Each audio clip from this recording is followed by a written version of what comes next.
Bon, ben bonjour tout le monde. Dans cette vidéo, je vais vous expliquer la solution du travail 3. Donc, allons-y. Donc, le travail 3, c'était un travail là, qui concernait un problème là, avec de la rotation, de la dynamique de rotation. Je vous passe le texte là, du début, je vous expliquais bon, la situation qu'il y avait une grue là, sur un chantier de construction, une petite mise en contexte, là, un peu drôle avec un monsieur là, qui s'appelle John, qui se retrouve pris dans une toilette là, pendant que celle-ci se fait tourner là, euh, par une grue. Donc c'est un petit peu ça l'idée là, de la situation, mise en contexte. Et c'est ça, là, juste sur le schéma ci-dessous, on voit la grue en train de tourner autour de son axe central. Donc on comprend bien que la grue là, va se mettre à tourner évidemment autour de l'axe central qui est là. Donc John, là, qui est dans la toilette, va se retrouver à tourner et à faire un mouvement qui est circulaire. On suppose que la grue tourne à vitesse constante. Donc, le bras principal de la grue a une longueur de 75 mètres. Donc, c'est ce qui est indiqué sur le schéma.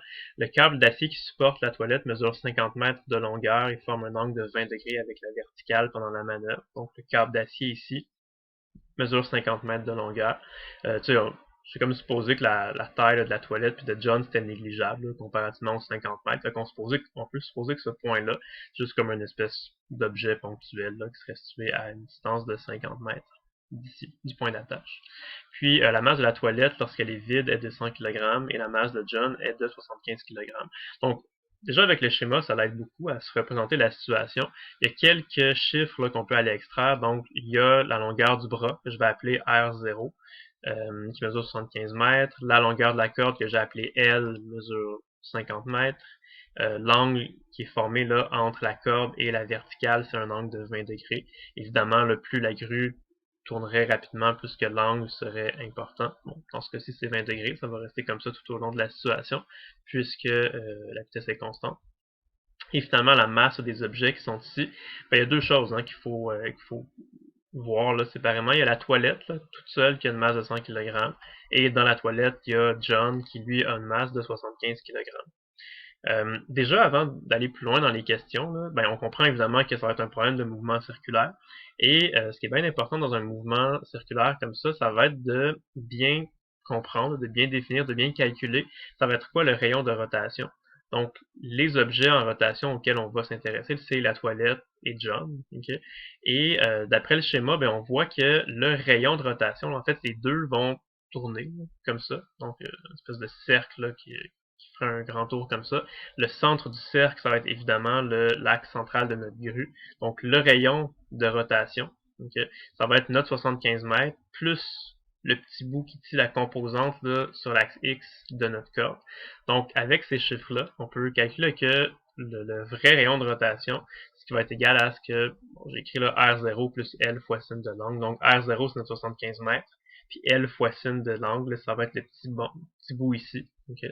Donc, si on calcule ça, là, avec le R0 de 75 plus 50 fois le sin de 20, ça donne un rayon de rotation de 92,10 mètres, là, à trois chiffres significatifs. Donc, c'est ça le rayon qui va nous intéresser dans les problèmes, là, pour faire les calculs. C'est le rayon auquel la toilette et John vont tourner autour de l'axe central de la grue qui est placé ici. Et évidemment, on nous donne la masse séparément de la toilette et de John. Dans les premières questions, là, on va devoir considérer les deux en même temps comme un seul objet. Fait que c'est comme si c'était un seul gros objet là, qui avait ce que j'ai appelé une masse totale de 175 kg, qui est tout simplement la somme des deux. Okay? Donc, ce sont des chiffres qu'on va utiliser là, pour faire les calculs et trouver nos valeurs numériques.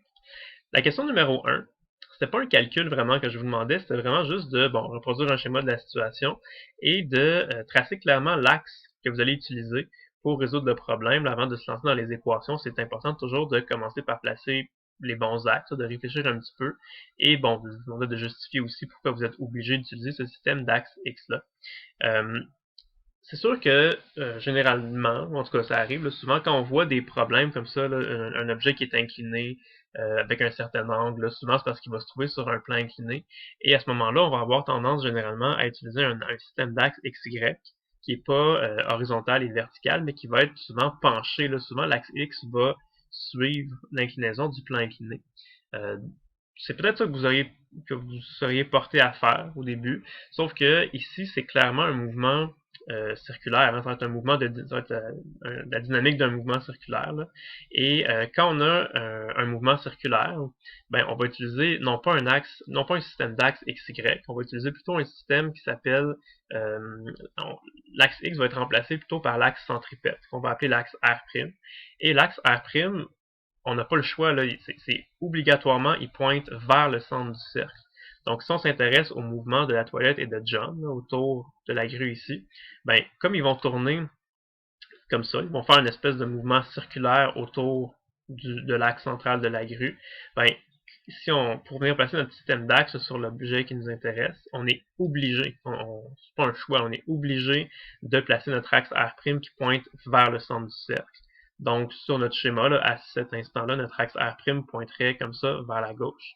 Si, mettons, ça tourne, cette affaire-là, si John était, par exemple, rendu ici, ben, s'il était à ce point-là, l'axe R', lui, devrait pointer vers la droite. En fait, l'axe R', il va toujours changer d'orientation au fur et à mesure que ça va tourner, cette affaire-là, mais l'axe R' va toujours pointer vers le centre du cercle. C'est ça qu'on appelle l'axe centripète. L'axe R' pointe toujours vers le centre du cercle, donc sur le schéma ici, notre axe R' pointe vers la gauche.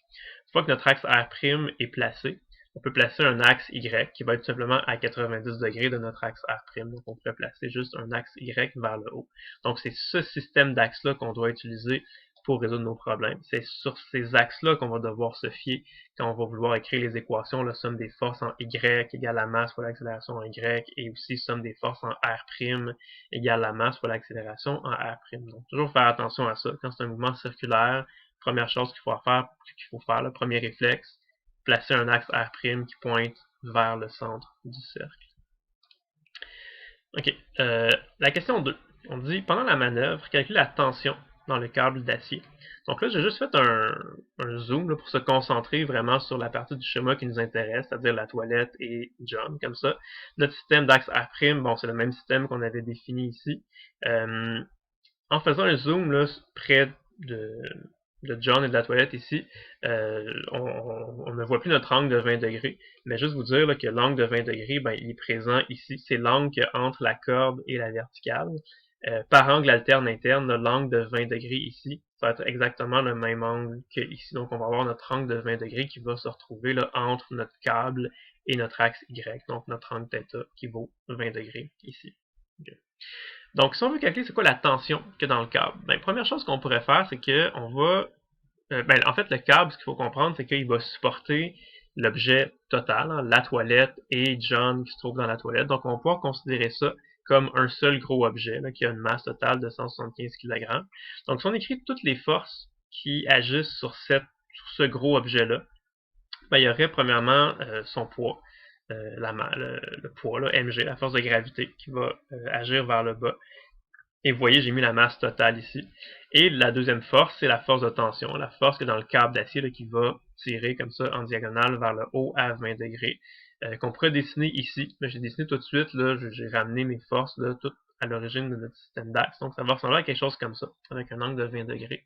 Il n'y a pas d'autre force que ça dans le problème. Il n'y a pas y a personne qui pousse ou qui tire sur la cabine, il n'y a pas de frottement. C'est vraiment juste les deux seules forces qui vont agir sur notre objet.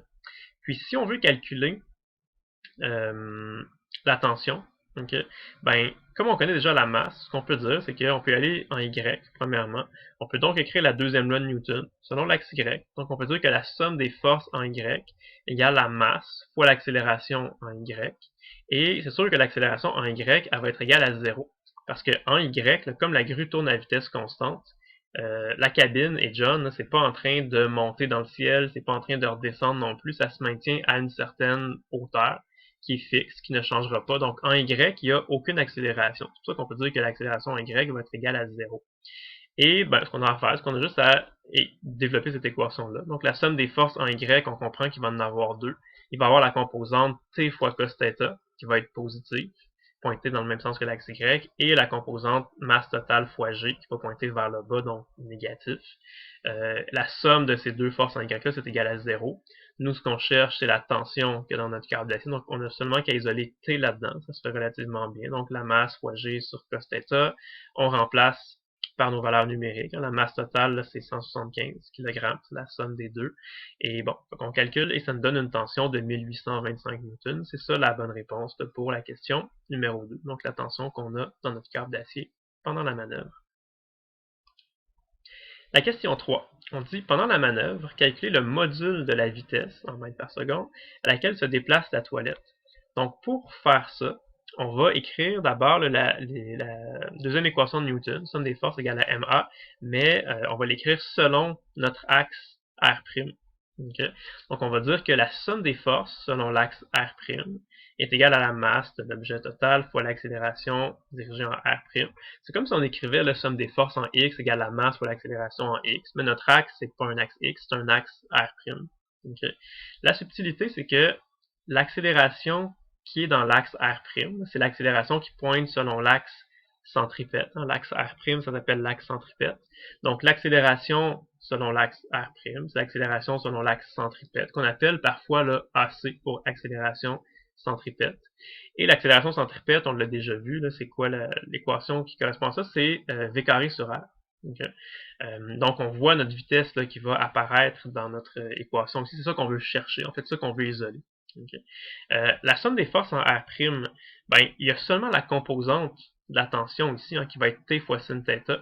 Le mg, il n'y a aucune composante selon l'axe R'. Le mg, il y a juste une composante selon l'axe Y. Donc la somme des forces en R', ben, il n'y en aura pas plusieurs, il va en avoir seulement qu'une. Donc T fois sin de θ va être égal à la masse totale de l'objet fois la vitesse au carré sur R. Nous, ce qu'on cherche, c'est la vitesse. Et la tension, on la connaît, puisqu'on l'a calculé précédemment à la question 2.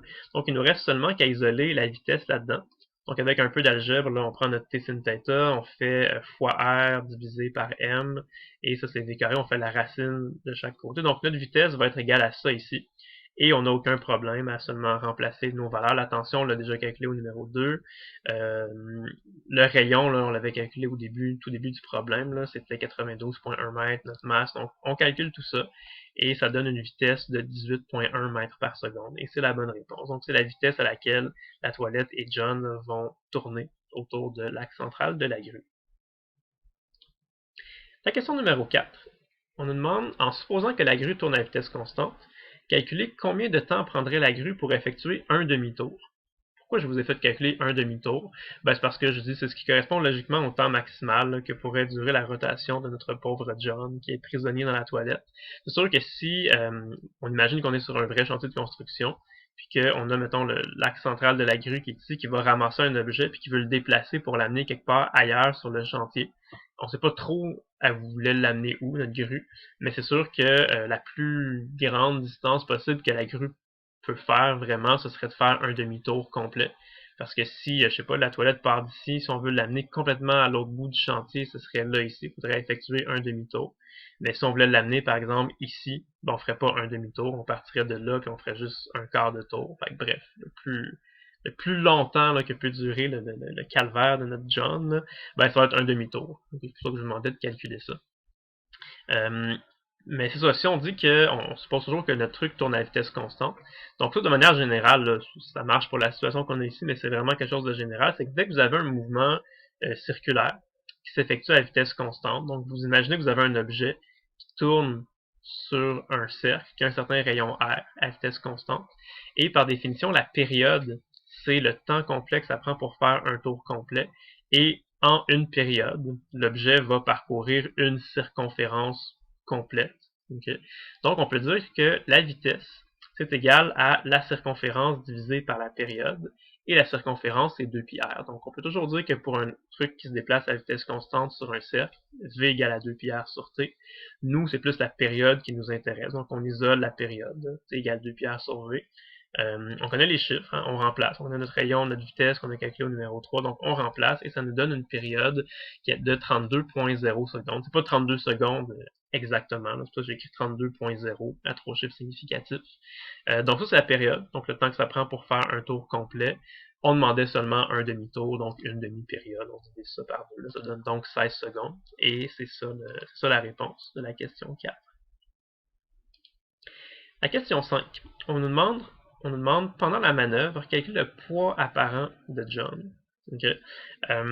Comment on va faire ça? Ben, il faut se concentrer vraiment sur John. Okay? Jusqu'à présent, là, pour les premières questions, on avait considéré que la toilette et John, c'était comme un seul objet qui avait une masse de 175 kg.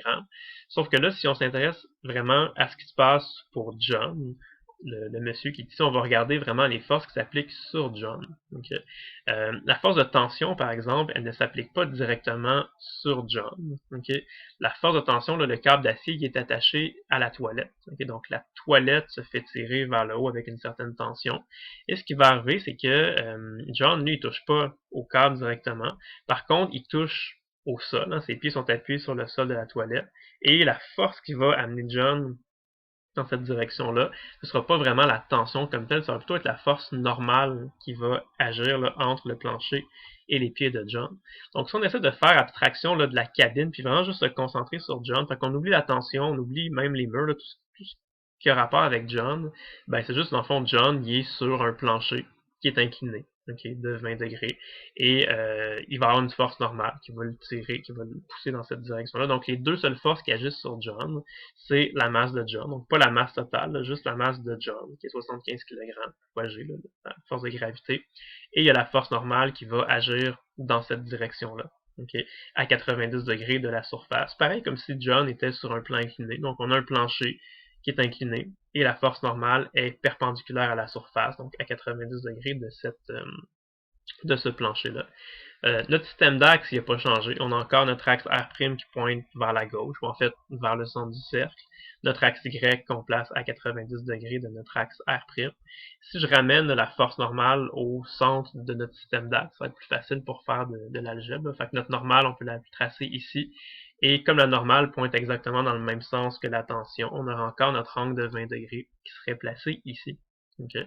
Et sinon, ben, le raisonnement qu'on va faire, ça va ressembler énormément à ce qu'on avait fait tout à l'heure quand on a trouvé la tension. On avait fait la somme des forces en Y. Fait qu'on va faire exactement ça. On va pas appliquer sur la cabine, en fait, on n'appliquera pas sur le système au complet.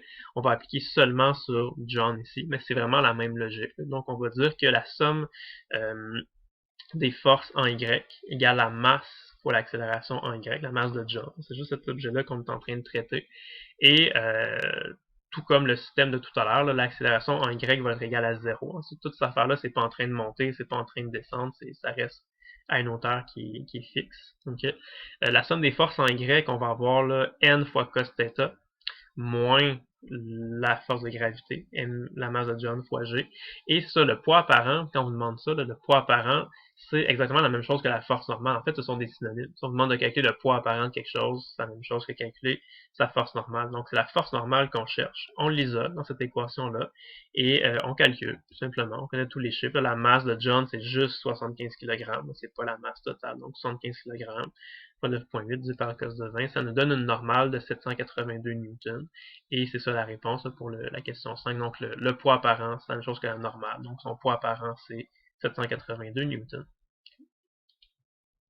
La question numéro 6, on nous dit, pendant la manœuvre, calculer G', qui est le champ gravitationnel apparent ressenti par John.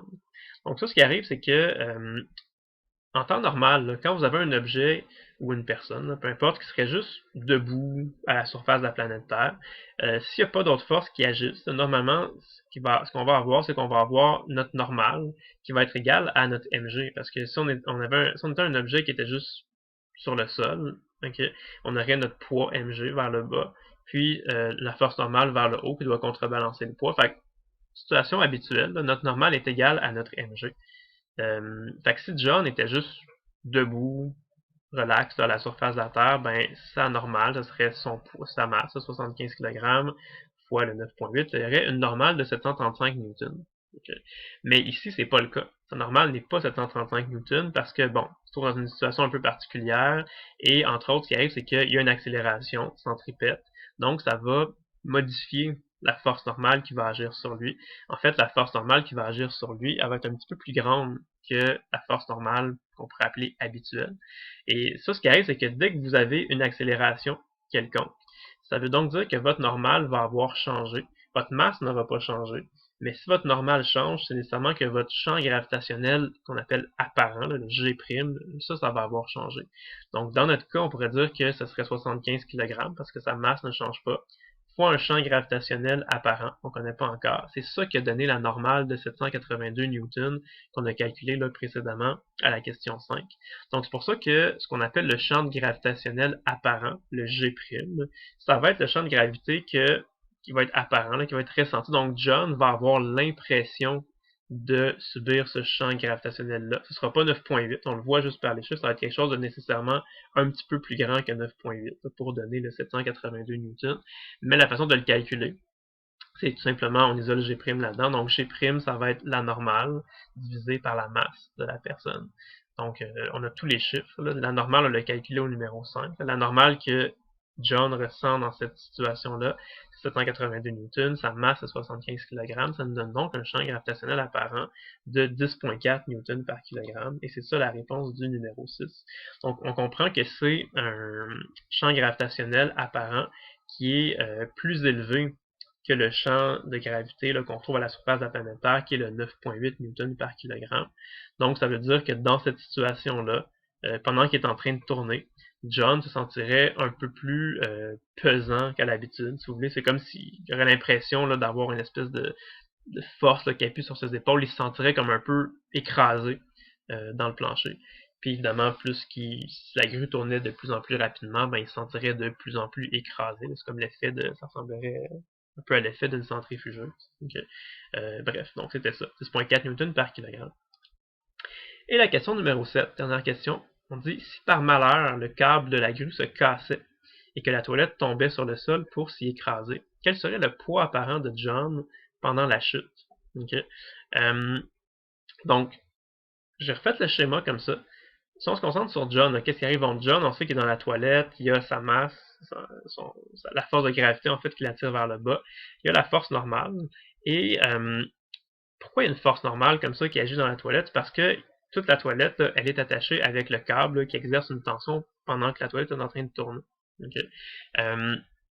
Donc la tension, comme on a dit tout à l'heure, la tension elle ne s'exerce pas directement sur John, mais bon, la tension va tirer la toilette vers le haut. Puis à cause que la toilette se fait tirer vers le haut, c'est ça qui va faire une force normale. Donc la toilette va pousser sur les pieds de John. Donc en quelque sorte, c'est comme si c'était la tension qui allait tirer sur John de manière indirecte, de manière interposée. Là, la tension tire sur la toilette et la toilette, en fait, le plancher de la toilette pousse lui sur John vers le haut. Okay. Mais on comprend bien que si la corde se cassait, donc si la tension disparaissait ici, ben, il n'y aurait plus rien pour tirer la toilette, donc il n'y a rien qui attirerait tout ça là, en diagonale comme ça, donc il n'y aurait plus de normal non plus. Si John ne se retrouve pas de normal, puis que la seule force qui agit sur lui, c'est la gravité, comme on a vu au chapitre 1, là, quand la seule force qui agit sur vous, c'est la gravité, par définition, vous êtes en chute libre. Donc, quand vous êtes en chute libre, qu'est-ce que vous allez faire? Vous allez juste tomber vers le bas, vous allez accélérer vers le bas. Okay. Le poids apparent, c'est la normale, comme on a dit tout à l'heure. Dans ce cas-là, il n'y aura juste pas de normal. La seule force qui va agir sur John, c'est la force de gravité. C'est pour ça qu'il va se retrouver en chute libre. Donc, sa normale va être égale à 0. Il n'y en aura pas de normale. Et donc, ben, le poids apparent, ça va être égal à 0 aussi. Donc, John n'aura pas de poids apparent. Okay. C'est normal parce que si vous êtes en chute libre, vous êtes en train de tomber. Puis quand on est en train de tomber en chute libre, on a l'impression qu'on est en train de flotter. Hein. Il n'y a rien il y a rien qui s'appuie sur nos pieds. Il n'y a aucune force qui nous pousse. Donc on n'a pas la sensation d'avoir un poids. On se sent vraiment léger. On se sent flotter comme ça dans les airs pendant qu'on est en train de faire notre chute. Et c'est exactement ça qui arriverait à John. Donc il y aurait un poids apparent nul, un poids apparent égal à 0. Donc c'était la situation du travail 3. Donc j'espère que ça vous a aidé à comprendre là, si jamais vous avez fait des petites erreurs. Donc voilà, bonne journée, à la prochaine.